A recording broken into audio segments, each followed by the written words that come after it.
नमस्कार, मैं जितेंद्र नागर। अभी जैसे रविवार को सीबीआई ने मनीष सिसोदिया जी को कोर्ट बुलाया था और वहां पे 8 घंटे पूछताछ करने के बाद शाम को 7:15 बजे गिरफ्तार कर लिया।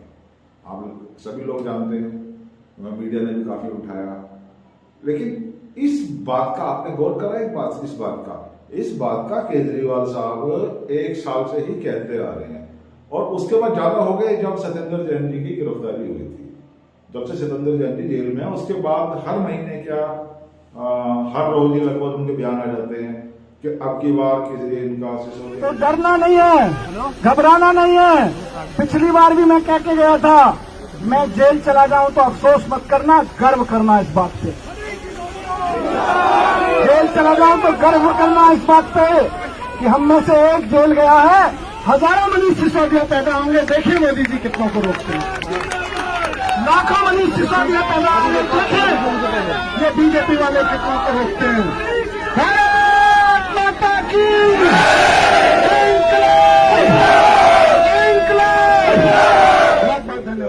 फिर इनका किसी को भी गिरफ्तार कर सकते हैं, ये मोदी का राज है, मोदी करवा रहा है।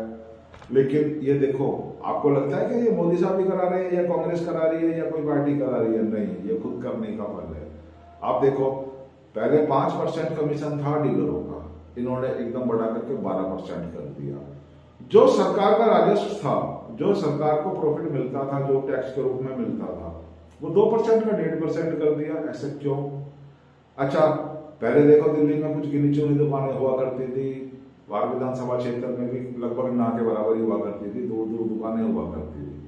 लेकिन अब इनके आने के बाद हर मोहल्ले में दुकानें खुल गई, मार्केटों में दुकानें खुल गई, बाजारों में दुकानें खुल गई और अच्छे अच्छे बिल्कुल जैसे शोरूम टाइप होते हैं उस टाइप की दुकानें खुल गई। लोगों की भीड़, एक बोतल के साथ एक बोतल फ्री मिलेगी, एक पेटी के साथ एक पेटी फ्री मिलेगी।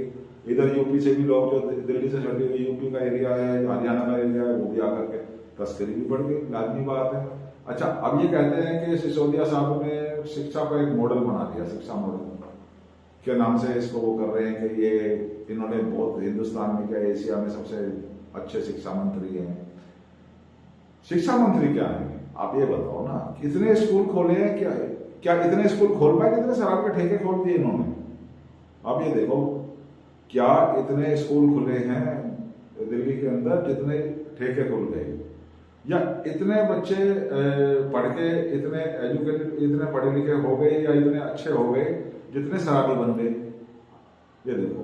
अच्छा, ये कहते हैं एक हमने प्राइवेट स्कूल की शक्ल दे दी, प्राइवेट स्कूल बना दिया सरकारी स्कूल को एक प्राइवेट स्कूल बना दिया। ऐसा कौन सा नेता जिसका बच्चा सरकारी स्कूल में पढ़ता है?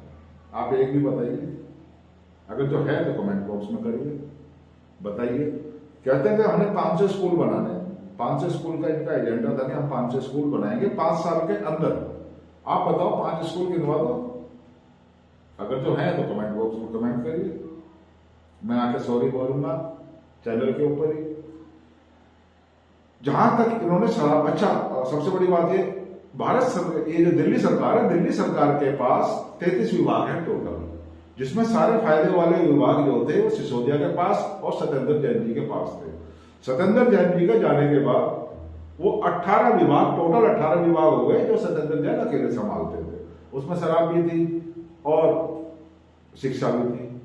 आप ये देखो कहाँ का सही है। एक ये कहते हैं कि बच्चे मेरे पीछे, अब जैसे जिस दिन वो सीबीआई कोर्ट गए थे, उनको पता था कि हमारा अरेस्ट होगा, राजघाट पर उन्होंने कहा था कि बच्चों में खाना खाना छोड़ दूंगा, तुम पढ़े लिखे नहीं, अगर जो पढ़े नहीं तुम या कोई शिकायत आई तो मैं खाना पीना छोड़ दूंगा। अरे यार सिसोदिया साहब, आप ये कहते हैं ना यार, इतने ठेके बंद करा दो, नहीं तो मैं खाना पीना छोड़ दूंगा। शराब मत पियो, एक बोतल के साथ जहां तुम एक बोतल मांगते तुम्हें क्वार्टर मिलेगा, पौवा मिलेगा है। अगर तुम ज्यादा लोगे तो मैं खाना पीना छोड़ दूंगा, ऐसा भी तो कह सकते थे ना। इस शराब की वजह से गए हो आप, और कुछ नहीं। अच्छा, शिक्षा के लिए आपने क्या करा? आप ये बताओ।